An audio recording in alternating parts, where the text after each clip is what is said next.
ومن يضلل فلا هادي له ونشهد أن لا إله إلا الله وحده لا شريك له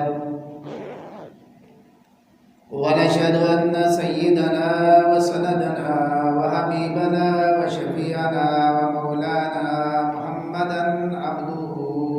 ورسوله صلى الله تعالى عليه وعلى آله وأصحابه وبارك وسلم تسليما كثيرا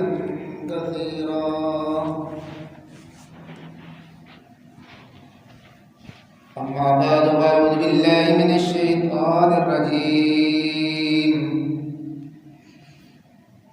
بسم الله الرحمن الرحيم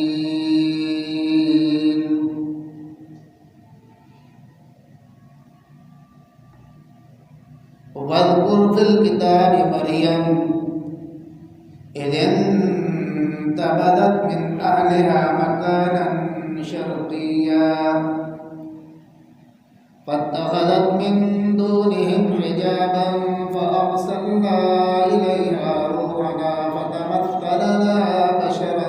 سويا قالت إني أعوذ بالرحمن منك إن كنت تقيا قال إنما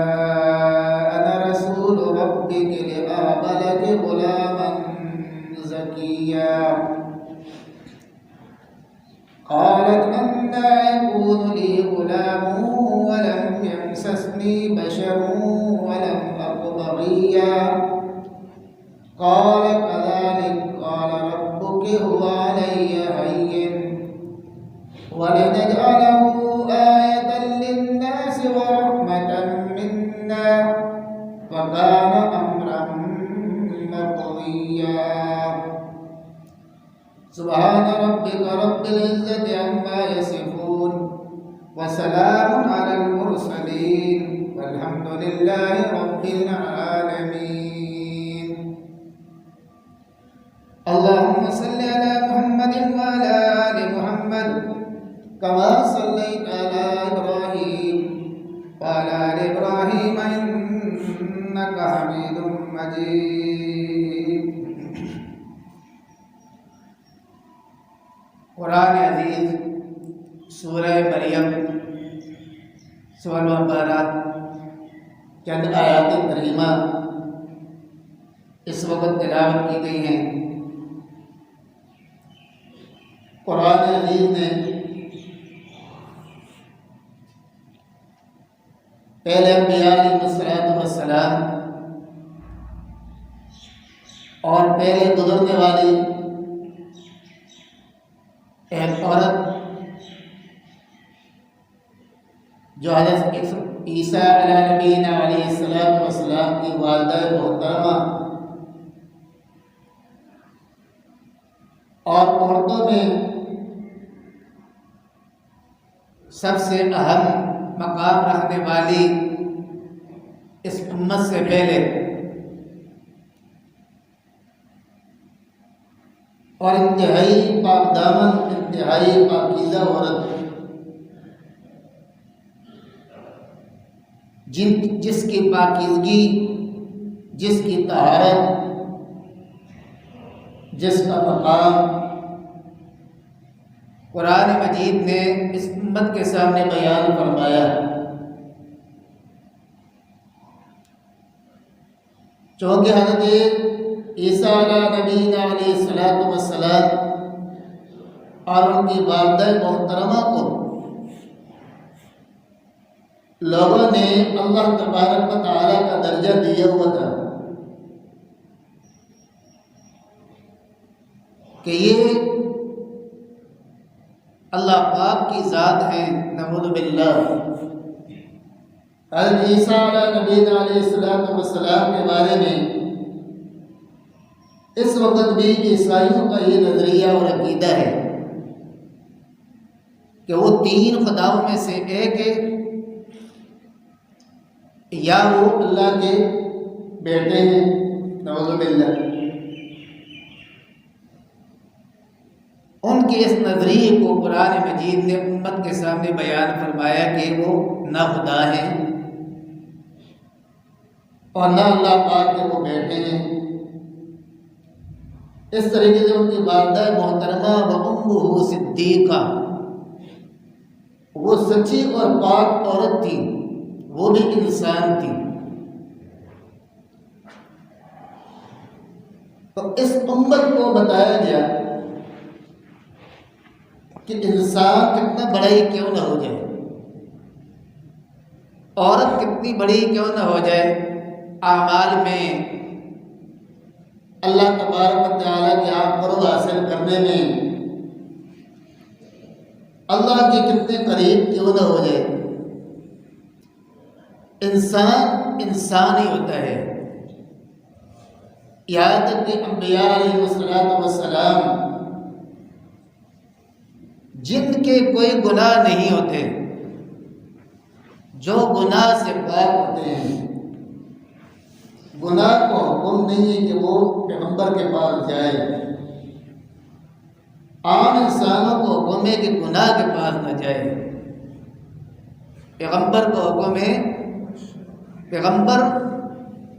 گناہ کو حکم ہے کہ پیغمبر کے پاس نہ جائے۔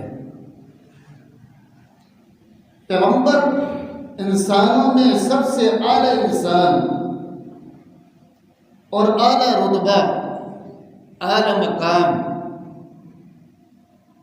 لیکن فرمایا کہ اللہ تبارک و تعالیٰ کا درجہ پیغمبر کو بھی نہیں دیا جا سکتا۔ عیسیٰ علیہ نبینا علیہ السلام کو اللہ کا درجہ اور اللہ کا بیٹا کہتے تھے، نعوذ باللہ۔ ہمارے پاک کلام نے ہمارے سامنے ان کی پاک دامنی کو بیان فرمایا، ان کی والدہ کی پاک دامنی کو، حضرت عیسیٰ علیہ السلام کی پاک دامنی کو، کہ وہ کون انسان تھے۔ اور قرآن مجید جس چیز کو بیان کرتا ہے وہ سچا ہوتا ہے، اس کے اندر جھوٹ نہیں ہوتا کہ اللہ پاک کی کلام ہے وہ۔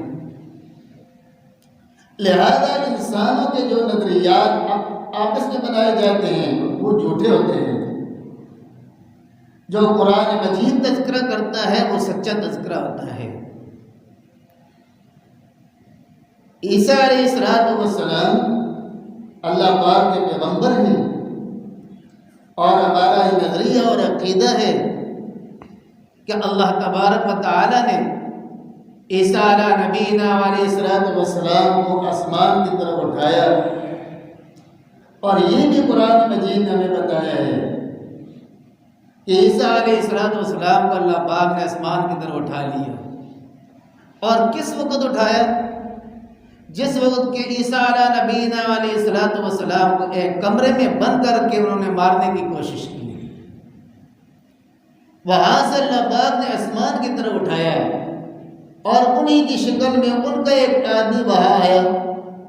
جس کو انہوں نے مار ڈالا، تو وہ کہنے شروع ہو گئے کہ عیسیٰ علیہ السلام فوت ہو گئے۔ اس لیے آپ یہ صلیبی کا جو نشان ہے، عیسائیوں کا جو نشان ہے صلیبی، اور ان کے گرجوں پر لگا ہوتا ہے، ان کے گھروں پر لگا ہوتا ہے، اور ان کی ایک بہت بڑی علامت ہے یہ یہی نشان ہے کہ ہم نے عیسیٰ علیہ السلام کو سولی پر لٹکا دیا، ہم نے عیسیٰ علیہ السلام کا سر اتار دیا ہے، نعوذ باللہ۔ لیکن ہماری پاک کلام فرماتی ہے کہ نہیں، عیسیٰ علیہ السلام آسمان کی طرف ہے، آج بھی آسمان پر موجود ہیں، اور اسی جسم کے ساتھ آج بھی آسمان پر موجود ہیں۔ اور قرب قیامت، سب سے بڑی علامت قیامت کی جو اس امت کے لیے بتائی گئی ہے، وہ حضرت عیسیٰ علیہ نبینا علیہ السلام کا آنا، دمشق کی جامع مسجد کی مینار سے فرشتوں کے ذریعے اترنا، اور اتر کر کے پھر دجال سے مقابلہ کرنا، اور پھر اس کے بعد اسی شریعت کے مطابق، ہمارے نبی کریم صلی اللہ علیہ وسلم کی شریعت کے مطابق وہ زندگی گزاریں گے، اور عدل اور انصاف قائم فرمائیں گے، صلیبی نشان کو توڑیں گے، خنزیر کو قتل کریں گے، ماریں گے، دجال کا مقابلہ کریں گے، اور اس وقت اعلیٰ قسم کا عدل، اعلیٰ قسم کا نظام اس شریعت کے مطابق وہ نافذ فرمائیں گے، اور پھر ان کی شادی ہوگی، ان کی اولاد ہوگی، اور پھر اس کے بعد ان کی وفات ہوگی، اور وفات ہونے کے بعد حضور نبی کریم صلی اللہ علیہ وسلم کے قبر مبارک کے بعد آج بھی جگہ خالی ہے، وہاں ان کی تدفین ہوگی۔ یہ ہمارے حدیث مبارکہ میں ہمارے اس امت کو حضور نبی کریم صلی اللہ علیہ وسلم نے اس امت کو یہ عقیدہ اور یہ نظریہ بتایا تاکہ یہ امت گمراہی کی طرف نہ جائے۔ کہ کہیں یہ بھی ان کی باتیں سن سن کر کے جس طرح کی جھوٹی کہانیاں اور قصے سنتے ہیں لوگ، اور جھوٹی کہانیاں قصے سن کر کے لوگ وہ نظریہ اور عقائد بنا لیتے ہیں، فرمایا کہ وہ سارے غلط عقائد اور نظریات ہیں۔ اس وقت انجیل نام کی کتاب، اصلی انجیل جس طرح ہمارا قرآن اصلی کتاب ہے، انجیل اصلی جو عیسیٰ علیہ السلام پر اتری ہے وہ آج نہیں مل رہی، بلکہ ان کے عبادت خانوں میں آج بھی جو انجیلیں موجود ہیں، کسی میں کون سی ہے، کسی میں کون سی ہے، کسی میں کس زبان کی ہے، جو اصلی زبان میں انجیل اتری تھی وہ آج کسی زبان کے اندر وہاں موجود نہیں ہے۔ اور یہ بات آج عیسائیوں کے پاس اپنا اصل دین، اپنے اصل عقائد، اپنے اصل نظریات جس طرح مسلمانوں کے پاس قرآن کی شکل میں اور حضور نبی کریم صلی اللہ علیہ وسلم کی شریعت کی شکل میں موجود ہے، الحمدللہ الحمدللہ، یہ نظریات اور یہ عقائد آج عیسائیوں کے پاس اتنے موجود نہیں۔ وہ جو بھی کریں، جو بھی کتابیں لکھیں، لیکن وہ نظریات ان کے موجود نہیں ہیں۔ لہذا اس امت کو جو اللہ تبارک و تعالیٰ نے حضور نبی کریم صلی اللہ علیہ وسلم کے آنے کے بعد جو شریعت عطا فرمائی ہے، یہ امت بڑی خوش قسمت امت ہے۔ ان کے بعد اصل شریعت، اصل دین، اصل عقائد آج موجود ہے، الحمدللہ ہماری کتابوں میں موجود ہیں۔ آج یہ امت یہ نہیں کہہ سکتی کہ میرے پاس میرا اصل دین موجود نہیں ہے۔ ماں کی گود سے لے کر کے، ماں کی گود سے لے کر کے قبر تک، اور پھر قبر کے بعد جو انسان کی زندگی شروع ہوتی ہے وہاں تک مسلمان کے پاس سارا دین موجود ہے۔ اور عیسیٰ علیہ السلام ان کے والدہ سے کے بارے میں جو نظریات رکھتے ہیں، قرآن اس کی تبلیغ کرتا ہے۔ قرآن فرماتا ہے مریم علیہ السلام کون عورت تھی؟ وَاذْكُرْ فِي الْكِتَابِ مریم اذ انتبذت من اہلها مکانا شرقیا۔ میرے پیارے پیغمبر صلی اللہ علیہ وسلم اپنی امت کے سامنے حضرت مریم علیہ السلام کا تذکرہ فرمائیں، یعنی حضور صلی اللہ علیہ وسلم کا مریم علیہ السلام کا تذکرہ کرنا، اس میں ایک تو یہ کہ مریم علیہ السلام کی اصل کہانی، اصل واقعہ اور اصل سیرت اس امت کو بتائی جا رہی ہے، اور کس کی زبانی بتائی جا رہی ہے؟ حضور نبی کریم صلی اللہ علیہ وسلم کی زبانی بتائی جا رہی ہے، جو کہ انسانوں میں سب سے اعلیٰ ترین سچے انسان، جن کو صادق المصدوق کہا جاتا ہے، صادق المصدوق، خود بھی سچے ہیں، جن کی تصدیق کی گئی ہے سچائی کی، اور دشمن بھی سچائی کی تصدیق کرتا ہے ان کی۔ حضور نبی کریم صلی اللہ علیہ وسلم کی سچائی اتنی سچائی تھی کہ دشمن، کافر، مشرک اس وقت کے حدیث مبارکہ میں بیان ہے کہ آپ صلی اللہ علیہ وسلم نے ایک کافر کے بارے میں فرمایا کہ اس کو میں قتل کروں گا، ماروں گا، اور پھر اس نے کہا کہ میرے بارے میں جب نبی کریم صلی اللہ علیہ وسلم نے یہ فرما دیا کہ مجھے ماریں گے، اپنی بیوی کو جا کر کے بتایا تو بیوی نے کہا کہ جب نبی کہہ رہا ہے، محمد رسول اللہ کہہ رہے ہیں صلی اللہ علیہ وسلم، تو فرمایا کہ ضرور یہ واقع ہو کر کے رہے گا، وہ سچے نبی ہے، وہ جھوٹ نہیں بولتے۔ اور وہ کہہ رہے ہیں تو وہ سچ بات کہہ رہے ہیں، ماریں گے آپ کو، اور بدر کے مقام پر وہ آدمی مارا گیا۔ آپ صلی اللہ علیہ وسلم کی ایک تو سچائی بیان ہو رہی ہے واقع مریم علیہ السلام کے ضمن میں کہ ہمارے پیارے پیغمبر صلی اللہ علیہ وسلم سچے پیغمبر ہیں، جو واقعہ وہ بیان فرما رہے ہیں یہ آپ صلی اللہ علیہ وسلم کی نبوت کا سچا واقعہ ہے، اور آپ صلی اللہ علیہ وسلم کی نبوت کی تصدیق بھی ہو رہی ہے کہ سچے نبی ہے میرے پیغمبر صلی اللہ علیہ وسلم۔ اور پھر ان کی زبان سے جو واقعہ بیان ہو رہا ہے کوئی جھوٹا قصہ اور کہانی نہیں ہے، بلکہ اصلی قصہ اور اصلی کہانی قرآن بیان کر رہا ہے۔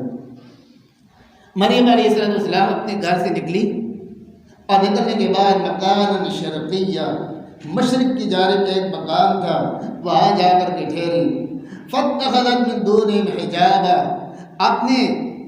ارد گرد ایک پردہ لٹکا دیا تاکہ یہ پردہ ہو جائے۔ بتایا جا رہا ہے کہ عورت جو ہے وہ پردے کی حالت میں ہوتی ہے،